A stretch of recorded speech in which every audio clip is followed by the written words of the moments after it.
Okay, let's go ahead and get started. Let me see. Thank you all for joining us. We're so happy that you logged on with us today. We want to be sure to welcome you on behalf of HSI Initiatives and Faculty Affairs at the University of Arizona. Thank you for joining us for this month's Centering Servingness webinar.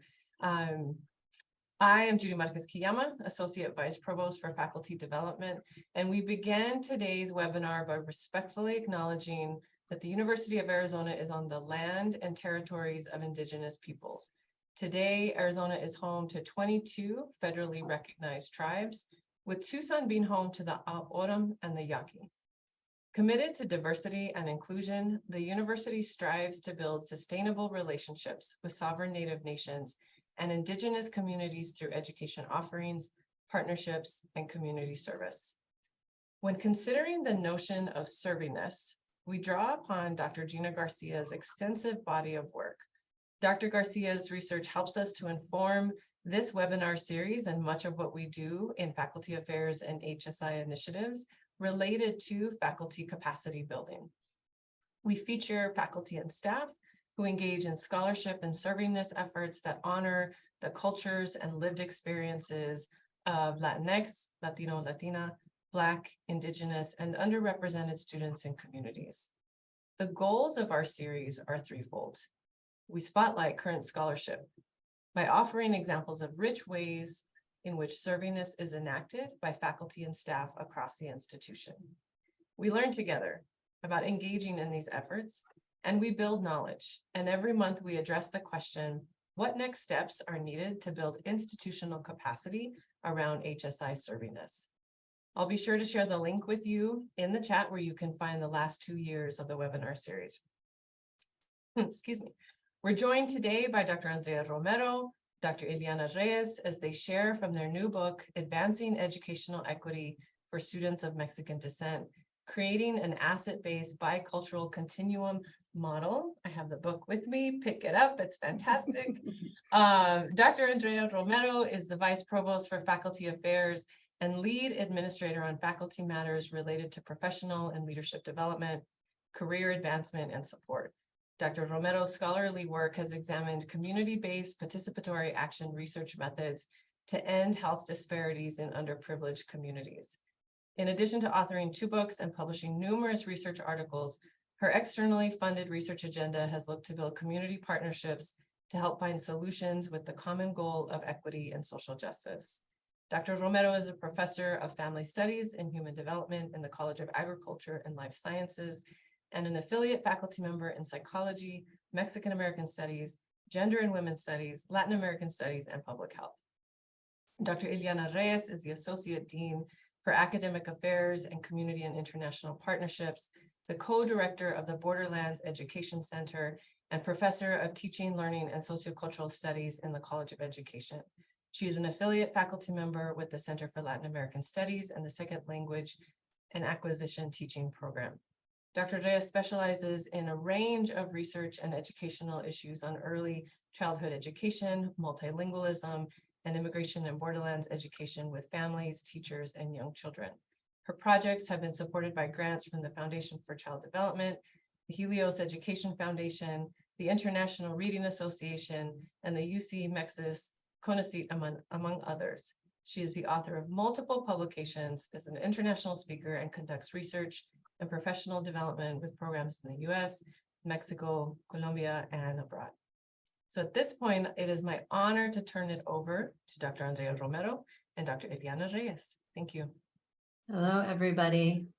Hello, it's a pleasure to be here with you. Let me just go ahead and get this started for us. Can you see that properly? Yes. So, you know, Iliana and I have been doing this work for so long in partnership with our colegas in South Tucson, with the schools and the after-school programs, and so many people, so many young people, so many families. And what we're sharing in the book is about 4 years worth of work where we really intensely focus on building South Tucson as a promised neighborhood, La Zona de Promesa is what we called it at that time. And so here you can see some pictures of just, a few of the people that really were part of that steering committee, and all the time that we spent in working together to really build this idea of what it meant to make excellent education for all children in the city of South Tucson. And so, the inspiration we got for this really came from within the city itself, because it is very well known. It's actually internationally known for the mosaics that are all over on every corner. And so if you're not familiar, mosaics are really the art form of creating a unified whole image from small pieces of material. These are often from broken pieces of glass and tile. And we took that as inspiration for all the work that we were doing to create La Zona de Promesa, because there was, and I think probably still is, too often a negative view of the city of South Tucson, negative stereotypes that are out there, or the perception that it's problematic, or there's, graffiti and things like that. And so we wanted to look at it from an asset-based perspective, but also acknowledging the challenges that were very much still present in this community. And a lot of that is rooted in the realities of poverty. And so at that time, these are some of the descriptions from statistics, and oftentimes like how people from outside viewed South Tucson. Which is the reality that 69% of the children there were living in poverty, and actually 54% were below the poverty line, and 29% were below 50% of the poverty line. So we're talking about very extreme poverty. Median income was $18,000, and 44% of the adults living there did not have a high school diploma. So this was a big, big piece of it when we started looking at how do we create excellent education for all. This was some of the realities that the families were facing in the moment. 21% had gone laid off. This was before the pandemic. 33% did not have transportation, or only had one transportation vehicle to get everybody in the family to work. And 52% reported having trouble sleeping because of worry about family finances. 25% of the youth had trouble sleeping because of family finances, and 18% of the youth actually were taking extra jobs to help their family. Now, we all recognize that one very specific way to address poverty is through education. And so we kind of took this on as saying, okay, poverty is a wicked problem in society, and we want to tackle this in a very place-based, focused way within that 1 mile by 1 mile square of the city of South Tucson. We felt we already had the partners, and we really wanted to come together. And so we came together around this idea of creating a La Zona de Promesa. So we felt like a mosaic, we are the collection of many individuals that could come together as a unified whole to create a place where children, all the children in the community, and this is really important. So it's not just like, oh, the children who are making A's, but no, every single child in that kindergarten classroom, every single child of those high school seniors could have access to effective schools and strong systems of family and community support to prepare them to attain excellent education and successfully transition to college and career. So really setting high aspirations. And the way that this partly came about, I was doing work on substance use prevention. Iliana was doing work on early childhood literacy. And at the moment when I think Obama had become president, and they put out this call for Promise Neighborhoods funding, and it was actually Heidi Aranda, who was principal of Ochoa Community Magnet School at that time. And she reached out to all of us and she said, let's go for this grant. And so we said, yeah, let's do this. And we just sat all together in a room, all these people. So this is everybody who wrote a letter of support for that first grant. And everybody just kept coming to the table. We literally sat there at lunch and I said, tell me what you won the grant. And we wrote it together and we submitted it and we got a perfect score, and didn't get funding, which is a whole other kind of challenge and a whole other discussion be happy to have with you tonight at JVYC. We're having a book party celebration. John Bellows, one of the youth center, from 5:30 to 7:30. Come by. There's gonna be lots of food, and I'm happy to tell you more of that story. But all these folks came to the table, and when we found out we didn't get the funding, we said, we don't care. In fact, it was Allison Harrington from Southside Presbyterian Church who banged her hand on the table and said, we are already a promised neighborhood. And the parents agreed. They were like, ya somos una la zona de promesa. So we were like, we have to do this work, whether we have funding or not. We were doing this at a time in Arizona where we knew there was 22% less funding for public education. We had the deepest cuts of any state in the United States when it came to funding public education, some of the highest poverty levels, especially for children. And it was also in the moments of the Show Me Your Papers law and the anti-ethnic studies law. And so it was really a challenging time, but I think partly, because of those outside political stressors and funding stressors, that's why people even more were motivated to come together and work together to do something different. We were inspired, Promised Neighborhoods, the whole initiative Promised Neighborhoods, inspired by Harlem Children's Zone, which had tremendous, wonderful outcomes with work that they did that's place-based just in Harlem that really addressed not poverty from this very holistic kind of perspective. So it's like education is the way out, but in order for children to be successful who are living in especially a community that had generations of poverty, we have to do more than just what's in the classroom.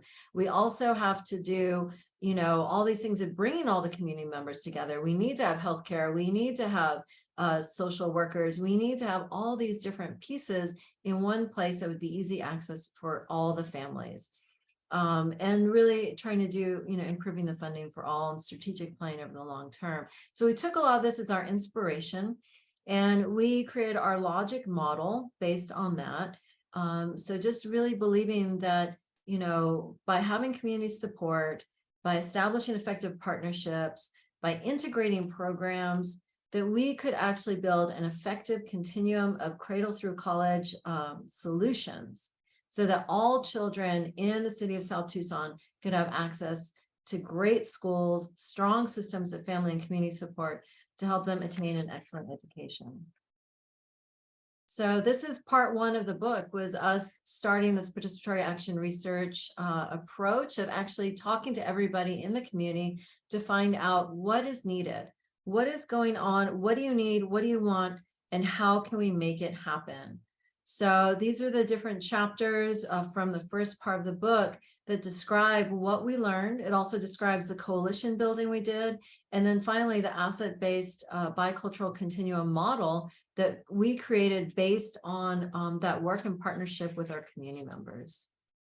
So all of this takes a participatory action research-based approach, which is fundamentally about engaging the community and really asking what is going on with the education of our children.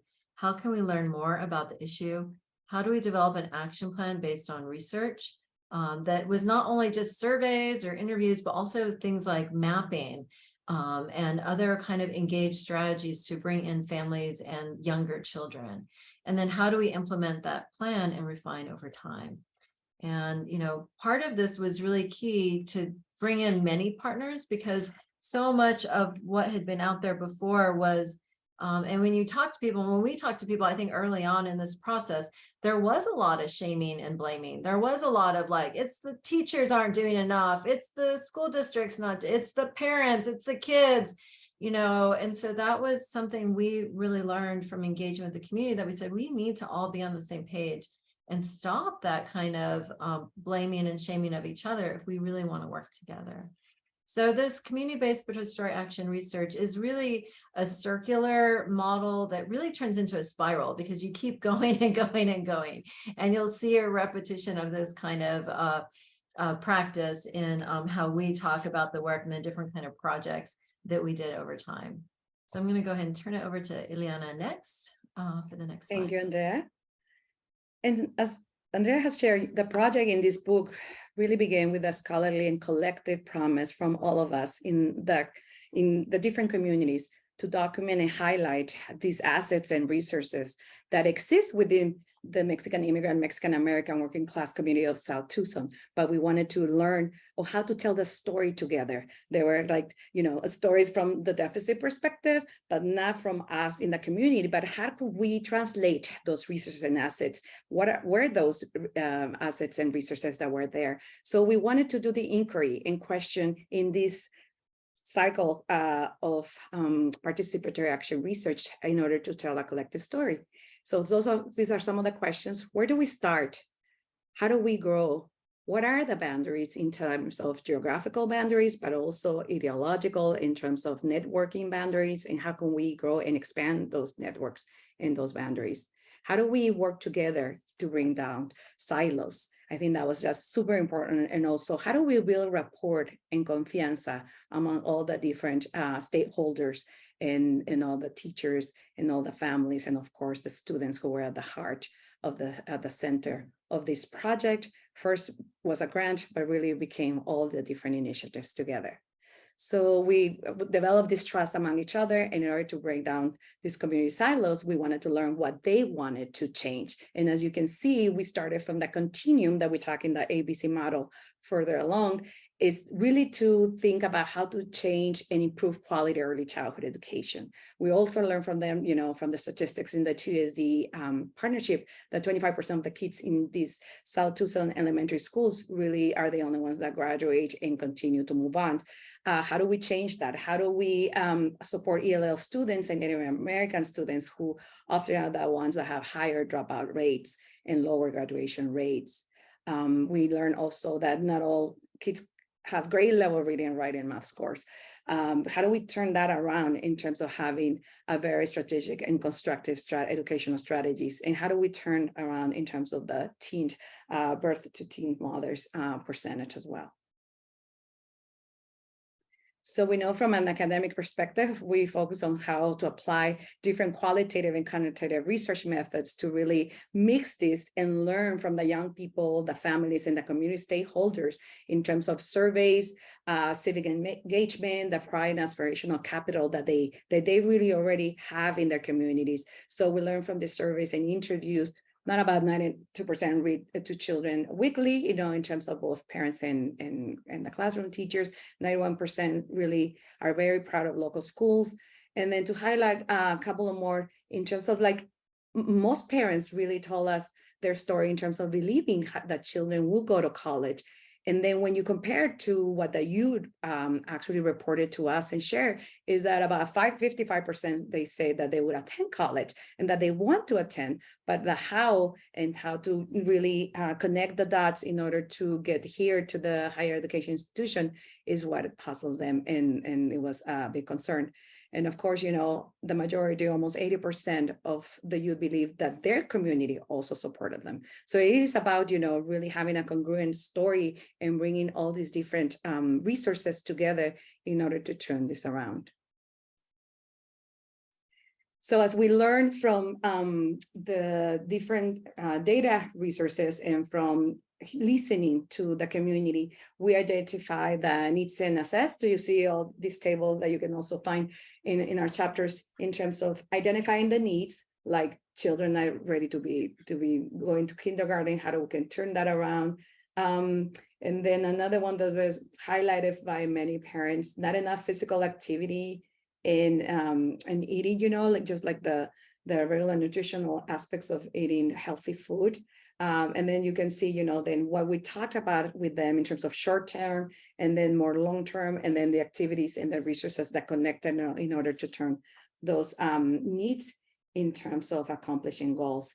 We also, identify many of the assets, in terms of bilingualism and biculturalism as the linguistic and cultural knowledge that is immersed in the community, but not necessarily so visible, at least yet, as we begin. And then we also talked about different services and networkings from nonprofits, organizations, and churches. All of us really connected in order to work in favor of children. And then we also discuss in bilingual multimodalities in terms of sharing our values and how the coalition came together in order to make these values visible. We all care about the students and their family. That was, already at the forefront of our work. We were all passionate about creating change in education and closing the opportunity gap. We knew that we couldn't do it alone. It wasn't only like these researchers and graduate students and undergraduate students coming from the university, and it wasn't the other way around, because each of us, Andrea and I, had been working at least for over 5-10 years, with these different stakeholders. So we wanted again to prioritize who the protagonists, and here the protagonists went across the educational continuum. Our project was based in this small city, but a great city within Tucson. And then the vision, before we actually came together with a unified vision, we interviewed, we heard, we video documented, the promesas and the goals that different children, youth, and adults had in the community. They talk about success is defined as prepared and ready, excited to learn. Early childhood is key. Teach, instruct, and practice, not intervention, but timely experience. I want you, the students, to have these options. A quality of life for kids and their families to be able to be happy in themselves, to take steps to be worth and capable of your dreams, provide the opportunity for greatness. And then the unified vision that came together after several, coalition meetings, discussions, and dialogue. All children growing up in promised neighborhoods have access to effective schools and strong system of family and community support that will prepare them to attain an excellent education and successful transition to college and career. Again, as we shared earlier, this was inspired by the Harlem's Children's Zone and also by the initiatives put forward by the Obama administration. So we were together and prepared to be La Zona de Promesa. And then we also had the agreements. And as you can see, it was very important for us to share these in different visuals, printed, whether we projected these on the screen in the youth center or in one of the schools where we were hosting the meetings, but really, we all have different roles when we acknowledge those roles. But in order to bring down the silos, it was so important for us to begin as equal, and meaning that we all had the commitment and promesa to make change and transform change. A value, of course, that is part of our social justice and pedagogical practices and strategies, but we wanted to see how we would adapt it and how we would learn about the local networks and factual knowledge in order to transform these. And back to you, Andrea. Yeah, thank you, Iliana. So that was really important, is that when we come together, we're all equal and we all have an equal voice in what we do to move forward. And part of what we did, and this slide shows a whole bunch of these are all the different community reports that we put out during our whole time together. There was so many, and they're all in the book, and it shows how we took what we were learning and working with our students here on campus, many undergraduates, many graduate students, and then with our community partners, so that we were constantly giving the data back and into the hands of the principals, the schools, the city government, any of the nonprofit agencies. We shared everything we could, every time we could, at every meeting. So that was really, really essential, so that people came to understand what some of what people felt about their community, and really kind of debunk those stereotypes and help break down the silos between all the different associations. So this was really essential to us to think about, how we need, we need to work with all the families, not just the kids who are making the good grades or the ones in the GATE program, because there's a lot of that still goes on in public schools, where it's like, sal se puede, like get out of the barrio if you can, and trying to route kids out. But this was really place-based. So really working with the community, with the families. But we knew we needed to align not only what was going on in the schools, but what was happening in the community, which means we needed to work in partnership with the city, government, the regional infrastructure. We worked with the police, with the fire department, many of the nonprofits that were out there, many of the churches. There's many, many churches in South Tucson, and really gain everyone aligned and on the same page to really address those core results that we knew could result in a transformation in the community. So some of the key factors that came out of all that original work was, first of all, that in order to have equitable education solutions, we needed to work with the existing assets. And those identified by the people that we spoke to from within the community were that the existing schools were assets. There were strengths within the schools. And we even learned, I mean, we have wonderful principals that we worked with. And again, a couple of them are here with us today.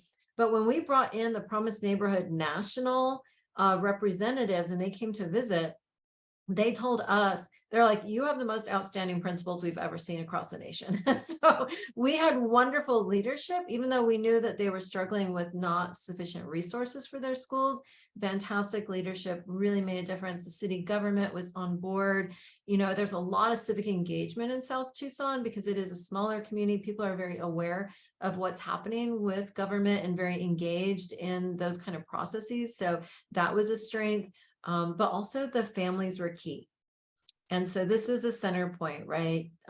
And the families were many immigrant families, bicultural, bilingual. And in order to really effectively serve the students, we had to work with not just the parents, but also the families, because the families are extended families and grandparents. And sometimes it was aunts and uncles that came with them or older cousins. And we needed to offer everything in English and Spanish. That became very clear early on. And then in order to really do this, it couldn't be just like, oh, when they're seniors or, oh, you know, in kindergarten. It had to be consistently across the continuum. And it was that continuum that was, you know, for us, you know, it's different than talking about a pipeline, because it really is a place-based continuum where it continually, the generation feeds into the next generation to really address bigger issues like poverty, but also to improve educational achievement over time. So this is really what led to and is the foundation for the ABC model, or the Asset-based Bicultural Continuum Model. And these are some of the key things that we identified that were really critical for us to move forward, and that shaped all the other action-oriented kind of projects that we did that we'll just share very briefly about today. But we really had to remove those deficit model assumptions, because there was deficit assumptions about the children, about the families, about the culture, and about the community. And that all had to go away. And so this, more than anything, you know, the asset-based focus really had to be the starting point with everything that we did. Really working on those existing funds of knowledge and really making sure that we work with all the children, not only a select few, and that we're working more than just families or just schools, but really bringing all of these pieces together. And it really was through the partnership with the coalition that was able to help us to do all that. And it was hard. I mean, working in partnership is hard. We were there sometimes and people were like, why are the police at the table? Or, you know, Iliana would be like, we have to do an educational event. And people would say, oh, we need a jumping castle. And we were like, why do we need a jumping castle? And it, you know, family based. And so in order to really get the families there who often have more than one child, we had to do it in a way that felt safe and comfortable. And you'll see that in the pictures. So this is just another visual of that ABC model, really showing that we need to work on it from birth all the way through the highest levels of education that lead to careers that then create strong foundations for future generations. So it really is a continuum rather than a pipeline. And in particular, the bilingual, bicultural, and the family involvement is something that happens over the entire continuum. And so here we identified some key elements at different age periods that could really help bridge those challenges that we do know exist. Things like bilingual family early literacy, which is fundamental to the work that Iliana has done. It's a whole chapter dedicated to just that. The elementary schools we were working with had many bilingual programs already. One of the elementary schools was a fully bilingual school. One of the middle schools was bilingual. But knowing that we need to do that in a way too, that once we move into high school and middle school, it changes a little bit. And we need other types of programs like restorative justice, like ethnic studies and civic engagement, college prep, and even all the way through the university, where the university also continues ethnic studies, bridge programs and career services, like what we're doing with the HSIs.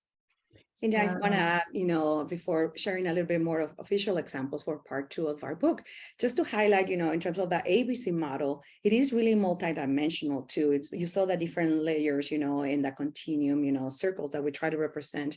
Who are the protagonists? What are the actions taken? What is the transformation happening? So just want to, highlight that their learning, teaching, and the knowledge exchange that is happening between the different protagonists and constituents is really multi-directional as well. So sometimes, in some cases, we learned that peers were sharing that knowledge, whether it was in the classroom or in a community event, but we also had, where children mentored in terms of language learning and second language learning, to their parents or their abuelitas.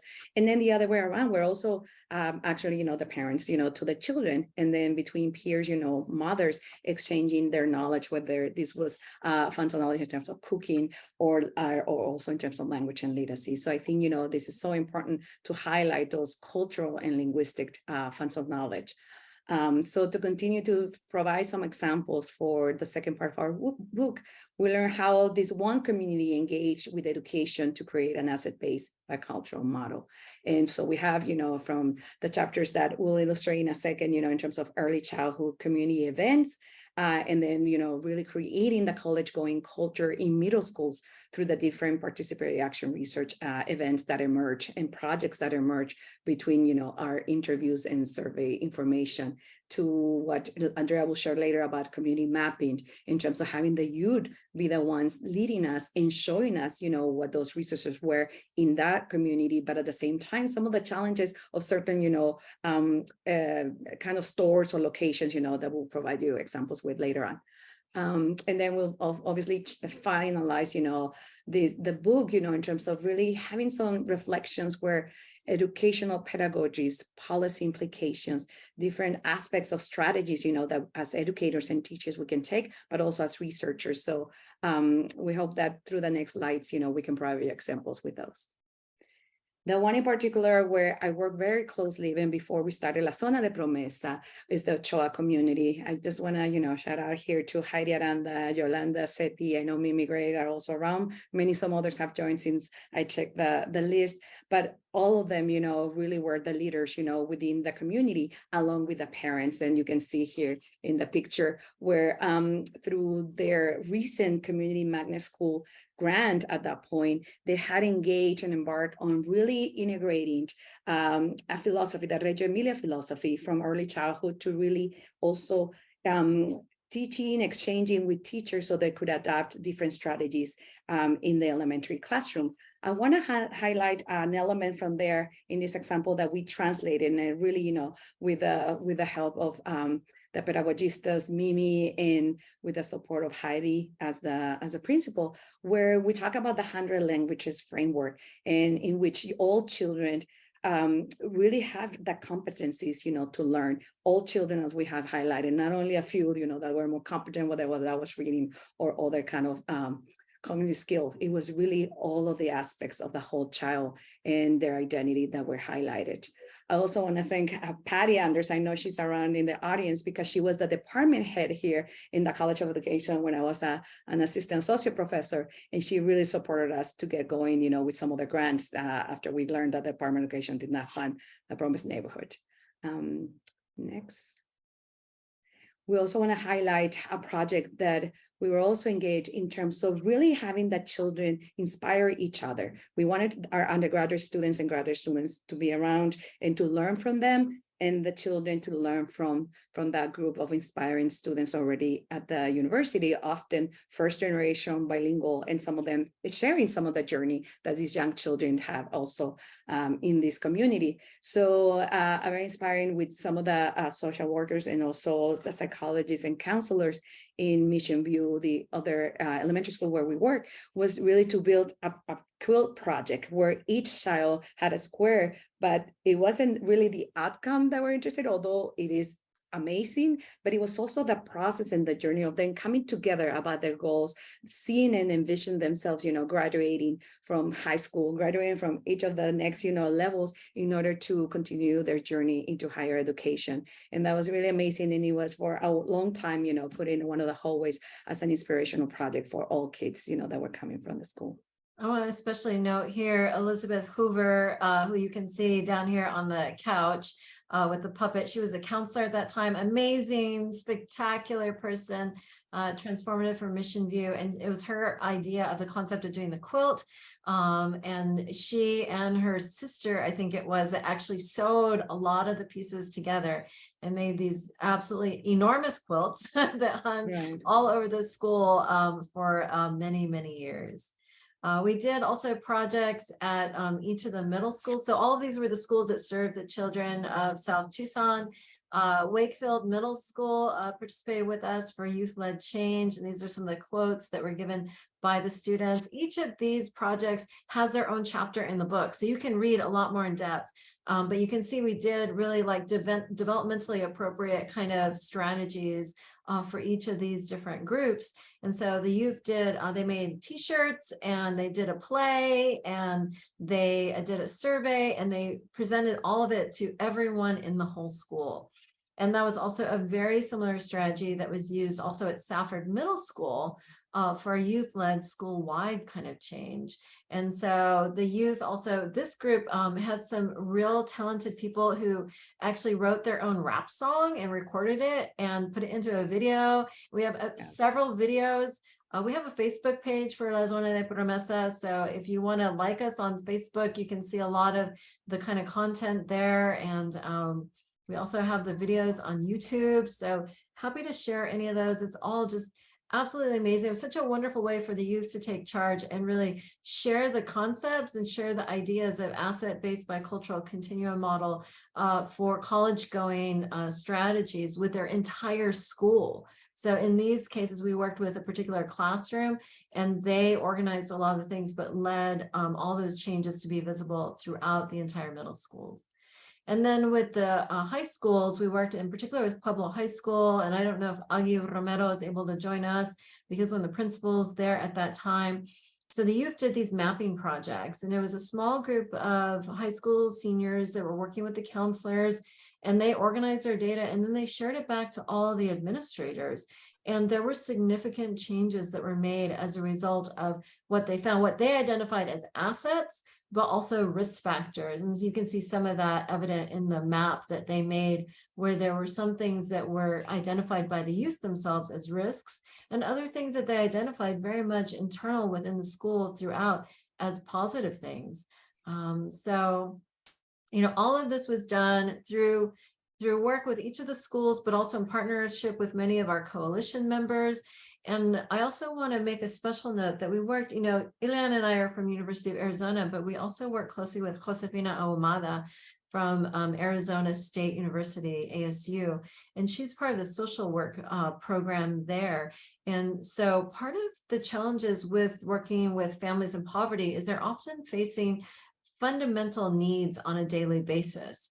Things like no access to water, no access to electricity, losing housing, needing of food. So some very fundamental kind of things that often what we were hearing from the teachers is the teachers would get involved and it would take them away from their instructional time because they're trying to provide services and needs to the children in the classroom.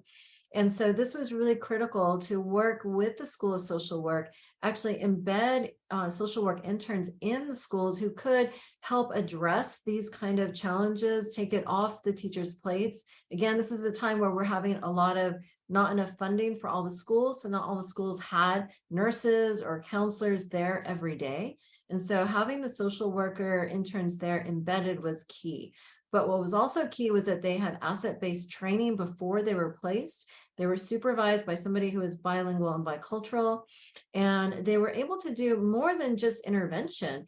They also could do prevention. Like here you see, they mapped out all the resources in the local community. And this was something that we printed out hundreds and hundreds, thousands and thousands of, shared with every single parent, every community agency. We got this out there in all the schools everywhere, so that, because what we heard from the moms is the moms would share this information by word of mouth.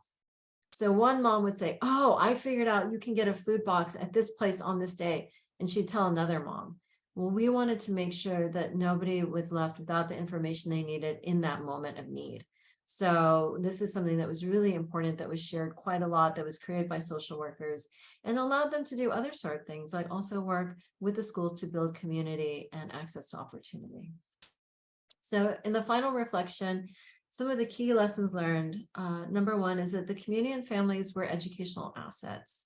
So rather than trying to promote education with students by removing them from their local community or separating from their parents by reducing their ability to speak in more than one language, it's actually working within the community, very place-based, seeing the assets and strengths that the communities and families had and the desire and the aspirational capital they had for their children. This was really important to them. They really valued it so much, and they were willing to do anything. I remember talking to one mom in one of the elementary schools one day, and I was explaining what we were doing, you know, that we want all the students to go to college. And she's like, okay. She's like, but it's expensive. She's like, we better get started, you know, selling tamales like today. She's like, what? I'm ready. She's like, what can I do?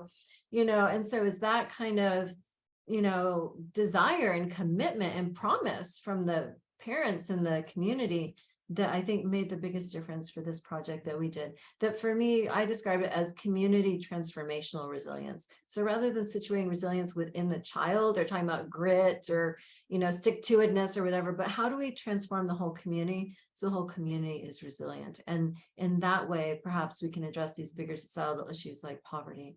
The strategy that worked best for us was participatory action research and that true pedagogy of truly deeply listening to every stakeholder within that community, and then also not waiting. And I think this was a challenge for us because we kept saying, oh, we can do better, we can make more programs, or we can get more grants. And it was like, no, jump in and take action now and do something. And it was just absolutely stunning, the kind of changes that happened with very little money, but tremendous commitment. And so building on the idea that, you know, before we even started, that the community themselves already saw themselves as a place of promise, that they were already a zona de promesa.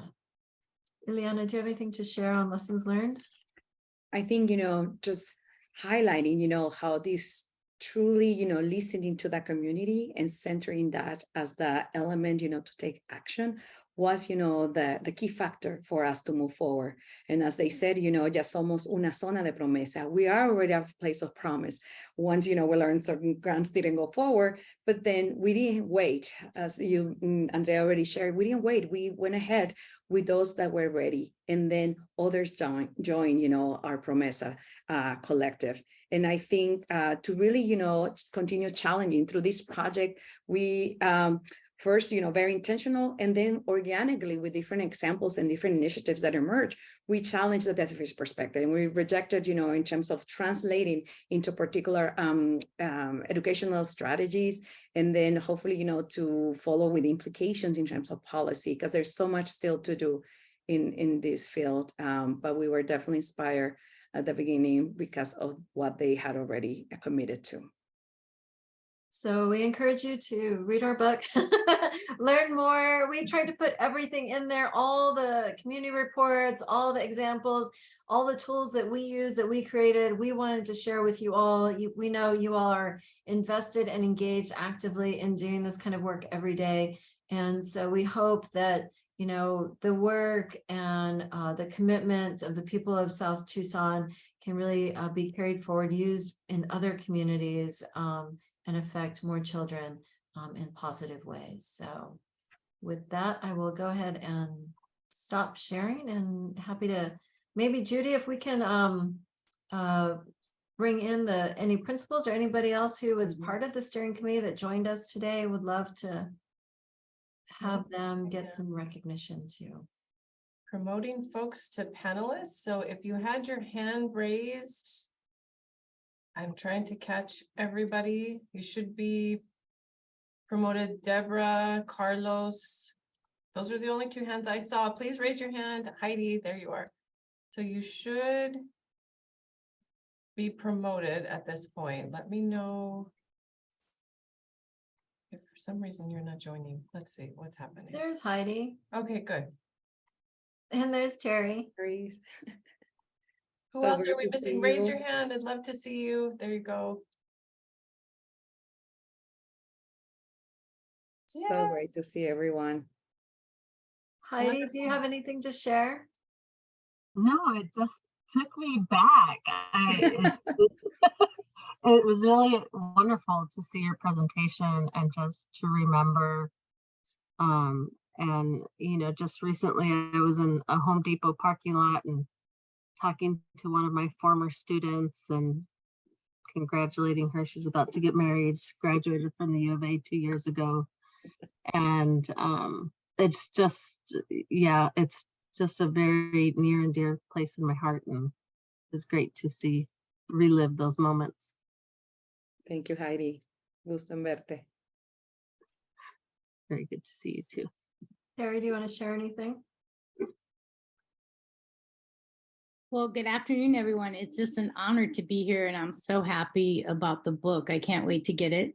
I agree with Heidi.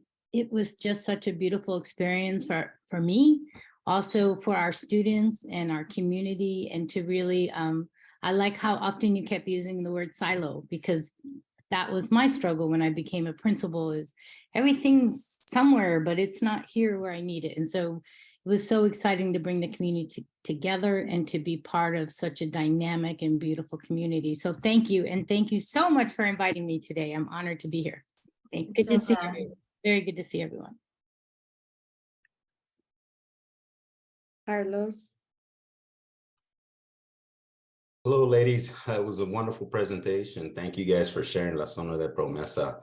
It's kind of near and dear to my heart because I grew up in the Barrios in South Tucson, south of, in Ajo and all that. And I know that there's a lot of struggle there. I always tell people when I work in California, here in Texas, when I give workshops on equity and inclusion, on culturally responsive pedagogy and whatnot, that I'm not what I was meant to be. I chose what to become, right?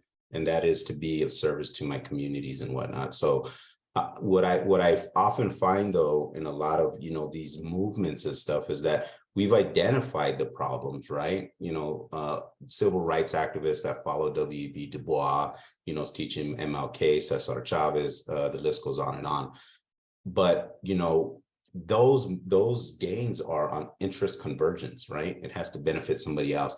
When are we going to get to a point in time when we're not waiting for interest convergence and we've identified these? Now let's move forward and be transformative instead of just identifying them and talking about it so much. I want to be more on the action side of things, not on the interest convergence sides, such as civil rights, affirmative action. The biggest beneficiary of that is white women because of the entrance conversions, right? So, but all that, but I'm going to actually get your guys' book and look at and read it and see where I can be of service to you all as well in the barrios here in Tucson.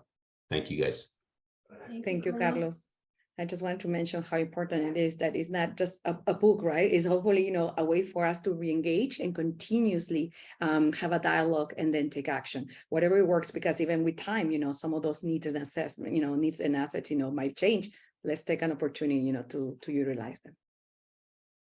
I know that we have one question from Patty who came in, but we also have a couple of panelists who just joined. So how would you all like to structure it? Would you like to go to the question first, or would you like to invite our other panelists who jumped in to share before we go to Q&A? Oh, please let the other panelists go ahead.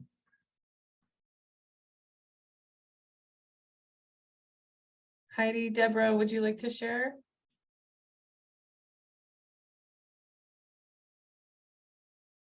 I think Deborah was next here.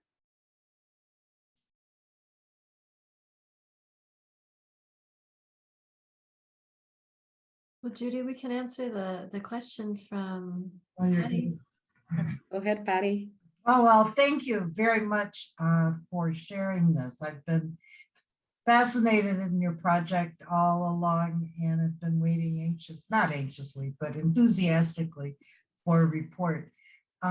If you have time, and this might be a question that I just need to study the book, which I will of course do, but I'm really interested in your community reports.